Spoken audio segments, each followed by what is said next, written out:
All right, so we need to talk about Battlefield because today EA confirmed layoffs across the Battlefield development teams. We're talking developers across DICE, Criterion, Ripple Effect, Motive, basically the entire Battlefield studio structure that EA built after the disaster that was 2042. God, y'all remember how much of a piece of shit that game was? That's being realigned to better fit community needs is what they're going with. Okay, that's corporate talk for we're not paying you anymore. The part here that really makes this whole thing feel like a punch in the gut is that Battlefield 6 just had the biggest launch in the history of the franchise. Millions of copies sold, massive marketing campaign, years of development, multiple studios working together to rebuild the reputation of this series. And just a few months later, we have watched EA and DICE, or EA and Battlefield, drop the ball.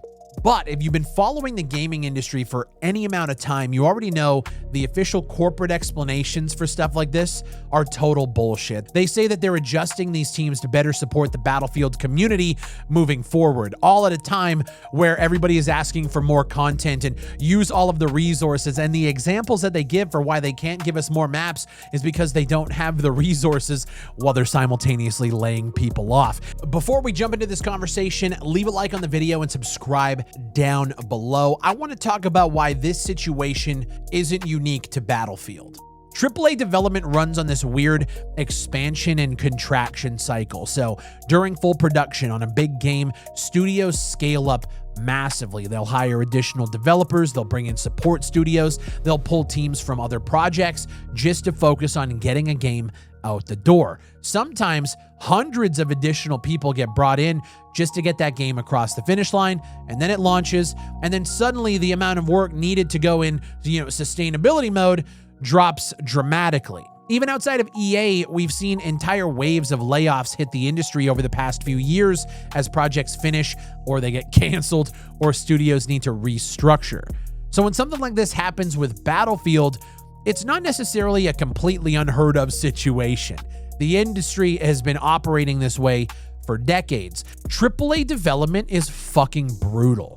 You spend years pouring your life into a project, pushing towards a launch, dealing with what I'm going to just say is insane production timelines, and trying to deliver something that millions of players are going to experience. And then with Battlefield specifically, the franchise posts up its biggest launch ever, and a few months later, these devs have to now update their resume. And the reason it keeps happening isn't because the developers failed to do their jobs, it's because the entire structure of AAA game development has become completely unsustainable. Development budgets are absolutely insane. $200 million, $300 million, sometimes even more once marketing gets involved. These aren't just like video games anymore. They're gigantic corporate productions involving multiple studios spread across the world. Battlefield itself now runs on this multi-studio system that EA is calling Battlefield Studios. That's the umbrella term where DICE handles core development, Criterion is contributing with design and support, and when games reach this scale, we've been talking about this for years too, publishers start to treat development teams like construction crews. You bring in a huge workforce to build that project, and then once the building is finished, they don't need those people anymore. The bigger the game, the bigger the team, and the bigger the layoffs when this project is over. The problem with it now, and we understand why it's fucked up, we're already way too deep into the system to easily fix it. AAA budgets fucking exploded, especially during COVID. Every generation of games has this pressure to be bigger than the last, more realistic graphics, bigger worlds, more content, more marketing, more hype. And the publishers are just feeding that cycle because bigger games usually mean bigger potential profits. And as we saw, EA posted their Q3 earnings for the financial year of 2026, and you actually break down the quarterly financials. Take a look at this. So their total revenue was $1.9 billion. And keep in mind, this is net. This isn't even gross. It's fucking disgusting, but it's not gross revenue. $1.9 billion in a quarter, and it's not enough. And I've seen so many people do the whole, well, it's because the suits are pocketing the money or whatever. Do you guys realize that EA has 14,000 employees? 14,500. If each of those employees at a base level, they make $75,000 a year, which I think for, the West Coast, San Francisco, all that, I think that's on the low end. But let's just take that. That's $1 billion just in salaries in a year. Now, keep in mind, this is 1.9 and a quarter, but now you got to take in the overhead of all these different buildings, all the studios. It is completely unsustainable. What we've seen over the last 5 or so years as all these layoffs keep hitting us is the balloon. I mean, it's been inflated for years, but now the air is slowly starting to leak out. And what we're watching across the industry feels like a slow motion crash, right? Everybody is upset. Everybody's up in arms. Did you know Ubisoft has 17,000 employees? And that's after they've laid off minimum 2,000 employees over the past 2 years. This is insane.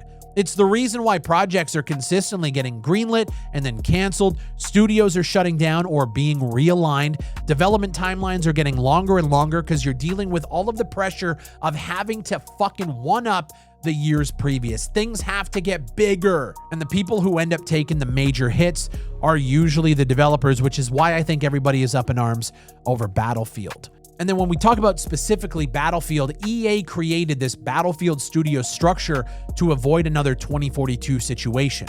They wanted multiple studios working together, more resources, more coordination, more support across the franchise. They wanted to turn this into a yearly franchise. And Battlefield launched really, really strong.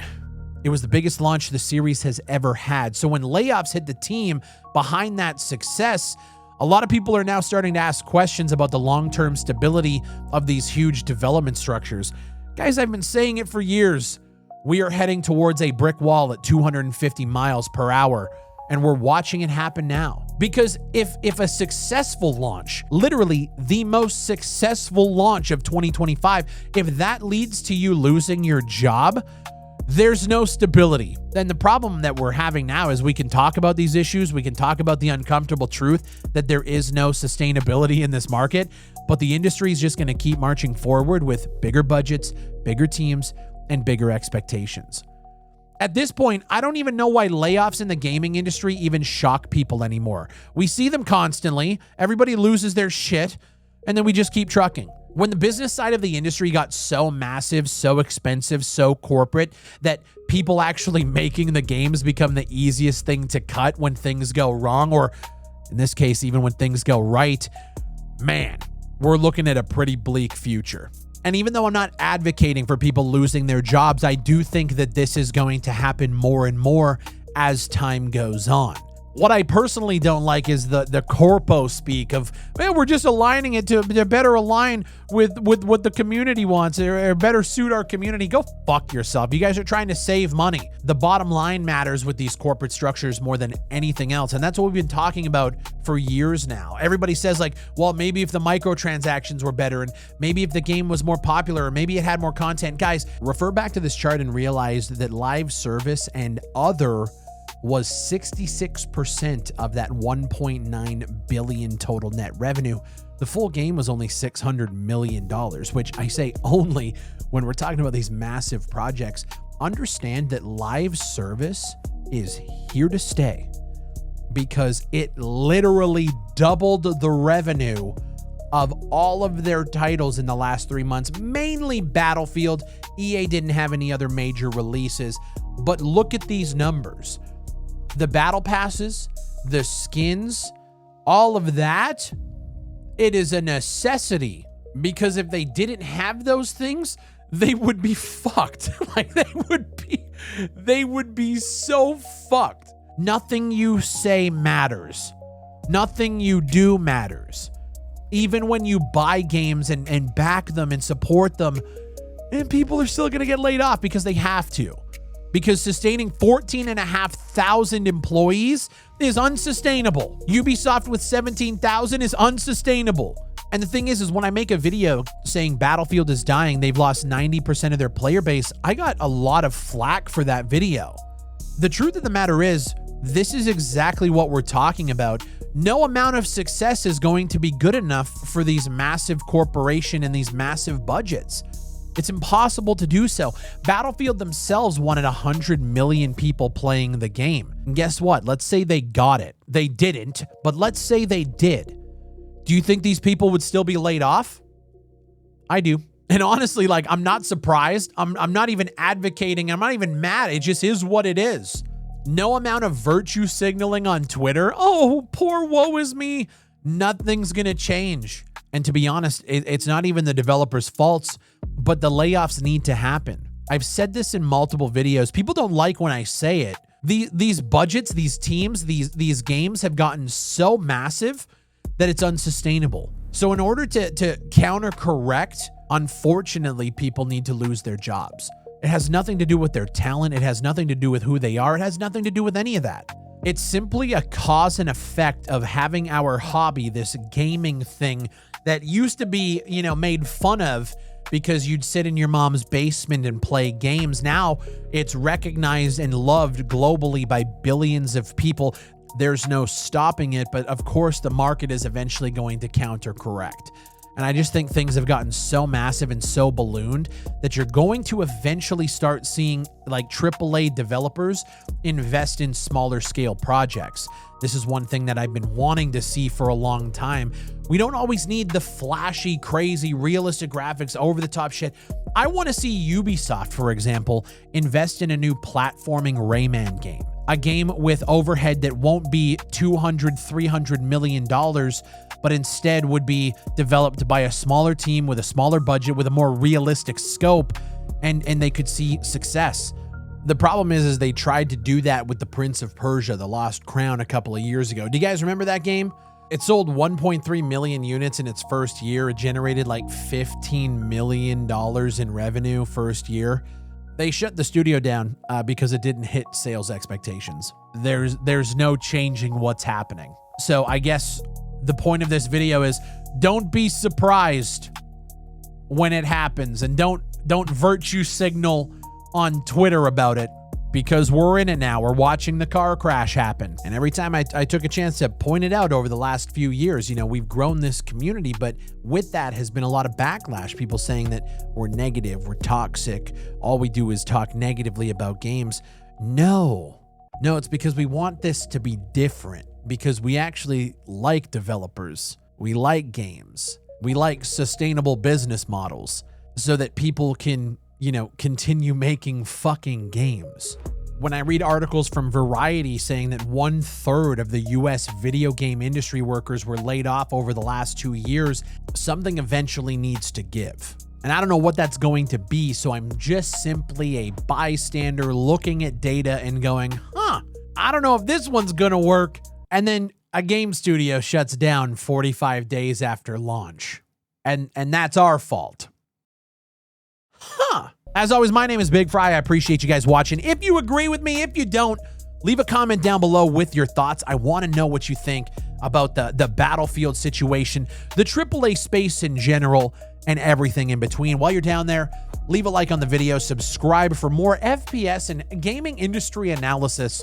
I'm just a Joe Blow in a studio inside of my basement, so I want to know what you guys think. Check out the Patreon, patreon.com/BigFry if you guys want to support the channel at a higher level. You can become a member on YouTube. You can subscribe over on Twitch, which is where I live stream. If you guys have Amazon Prime, you can subscribe for free every 30 days. All of my links are down in the description below. My name is Big Fry. Thank you guys for watching. Shout out to the Fry Nation, and I'll see you on the next one.